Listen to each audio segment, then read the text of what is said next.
앞서 보셨듯이 어제 저녁에도 땅꺼짐 사고가 발생하는 등 지속적으로 우리나라 곳곳에서 이 같은 사고가 일어나고 있습니다.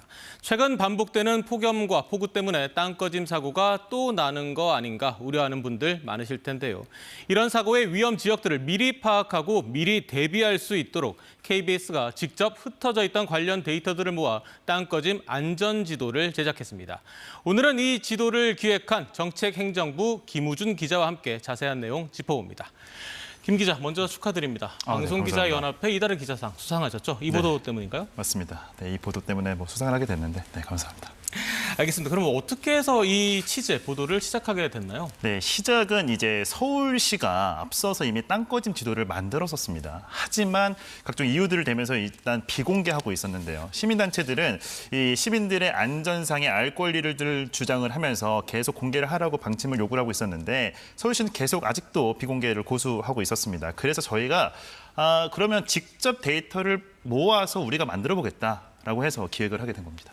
그렇군요. KBS가 직접 만든 땅꺼짐 안전지도 한번 설명해 주시죠. 네, 한마디로 말씀드리면 땅꺼짐 위험성을 한눈에 확인할 수 있는 그 지도입니다. 저희는 먼저 이 지도를 만들기 위해서 기획부터 전문가들과 함께 했습니다. 그래서 이 전문가들과 어떤 데이터를 어떻게 받아야 되는지부터 기획을 하게 됐는데요. 이 전문가에는 이 지하 공간 전문가도 포함이 됐고요. 집안 치마 전문가는 물론 국토부 사고조사위원도 들어가 있었고요. 국토부 산하 공간정보품질관리원도 참여를 했습니다.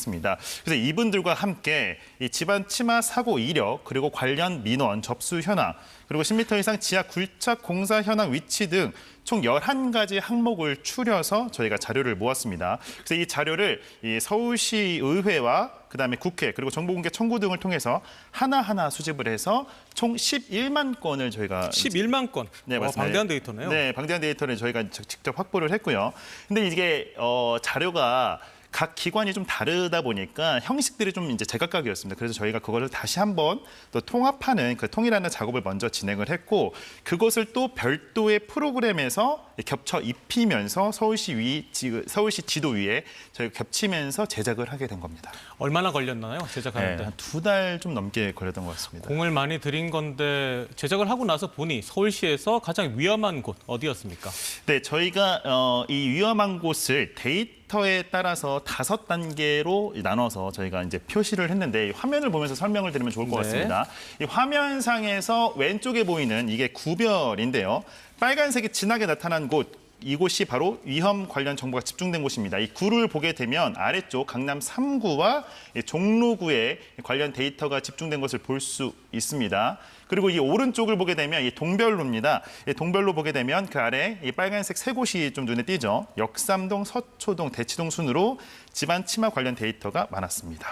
그러면 저렇게 새빨갛게 된 곳, 저런 곳들은 어떤 특징이 있는 겁니까? 네, 저희가 이 직접 전문가들과 현장을 가서 확인을 해보니 이 고밀도 지하 개발이라는 그 큰 공통점이 있었습니다. 개발을 하고 있는 곳이었군요. 맞습니다. 그래서 저희가 실질적으로 전문가들과 함께 현장을 다니면서 확인을 해보니 고층 건물은 물론이고요. 지하철, 그다음에 지하 주차장, 특히 이렇게 지하 공간에 관련된 개발 작업이 아주 활발한 곳들이었습니다.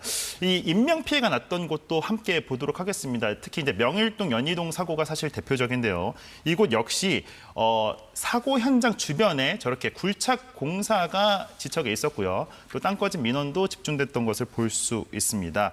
그래서 이제 저희가 또 확보했던 이 자료를 또 이게 저희가 모아서 보면 또 한 가지 특징이 나타나는 게 하나 있는데요. 이 선으로 한번 모아서 보도록 하겠습니다. 이 선으로 한번 연결을 해 보면 이게 저희 관련된 자료인데요. 네, 위에서 사실 이 서울 지하철 노선과 거의 일치하는 모습을 좀 볼 수. 지하철 노선이랑 일치를 하는군요, 저게. 네, 그렇습니다. 그래서 그만큼 이 지하철 노선, 당연히 지하철이 많다는 것은 그만큼 안에 개발이 많다는 건데요. 이 지하 공간을 많이 쓰면 쓸수록 치마 위험도 커진다는 뜻입니다. 이 다른 지역보다 특히 이런 땅꺼짐 사고에 대한 대비가 더욱 필요한 지역이라고 볼 수 있을 것 같습니다. 알겠습니다. 보도가 나간 지 이제 한 달 정도 됐잖아요. 네, 어떤 맞습니다. 변화가 있었습니까? 네, 있었습니다. 이 서울시는 7월부터 지하 안전과라는 전담 조직을 발족을 해서 보도 이후에 서울시가 조직을 만든 거군요. 보도 이전에 계획을 하고 있었는데 네. 보도 이후에 조금 더 빨리 진행이 됐다고 보면 될 것 같습니다. 지하 안전과라는 전담 조직을 운영을 하기 시작을 했고요. 또 사고 예측이나 위험성을 조기 탐지하기 위해서 별도의 기술도 본격적으로 적용을 하기 시작을 했습니다. 첨단 기술이 좀 들어갔는데 이 사물 인터넷 기술을 통해서 현장 상황을 실시간으로 서로 공유를 하고 또 AI를 이용해서 어디가 땅꺼짐이 더 취약한지, 어디가 땅꺼짐이 더 발생할 수 있을지 등을 예측하는 데 이제 실제 현장에 좀 사용할 예정입니다. 서울시가 선정한 기술은 총 6건 정도가 되고요.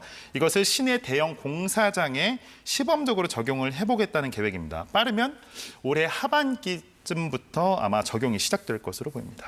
그리고 서울시뿐 아니라 우리 KBS도 별도 서비스를 준비 중이라면서요.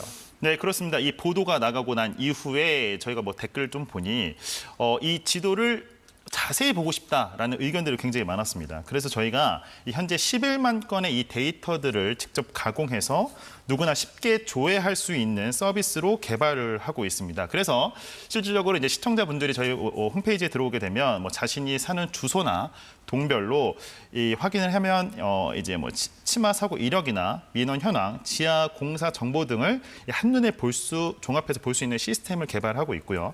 이것을 이제 8월 안중으로 KBS 홈페이지와 이 모바일 서비스를 제공하는 것을 목표로 하고 있습니다.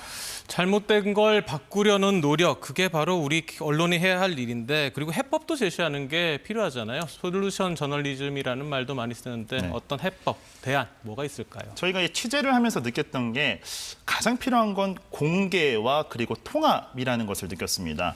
서울시는 데이터를 각자 보유를 하고도 다 구청, 지자체, 부서별로 따로 관리를 하고 있었습니다. 기자들이 힘든 게 그걸 통합하는 거죠. 맞습니다. 그래서 이 지하 공간 이 개발이 늘어나는 만큼 단순하게 지자체 혹은 부서별로 칸막이식의 운영이 아니라 이것을 중앙 단위 혹은 나아가서는 국가 범부처 단위의 어떤 통합하고 이것을 한꺼번에 관리할 수 있는 그런 통합 컨트롤 타워가 필요하다고 저희는 좀 결론을 냈고요.